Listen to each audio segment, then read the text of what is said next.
Paul himself even has parts of some of his letters where he doesn't talk to married couples very often, which is probably good since he was celibate. But it's not really a good idea to give advice on something you don't know what you're talking about. But he does talk to, like in 1 Corinthians 7, he talks about the way he talks about people being married to each other and their bodies belonging to each other. There are some red flags there for me in modern terms, because I belong to myself and no one else. But the mutuality, I think, is what he's trying to get at there, I think is really lovely. And it's one of the only times in the entire Christian Bible where you have someone speaking about a married couple as equals. And I think that's part of why the early Christian movement got in trouble, is they had, this egalitarian spirit, and women were actually leading, and slaves were even actually leading. And that's a whole nother tangent.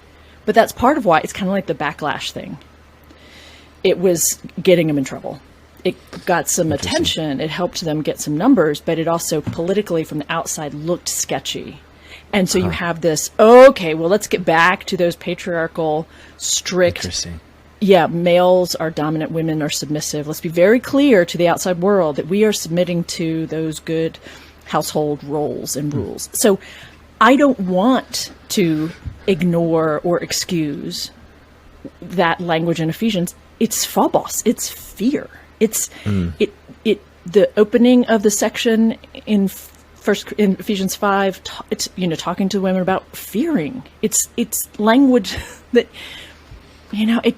it's not okay with me, but I want to be honest that that's what it is.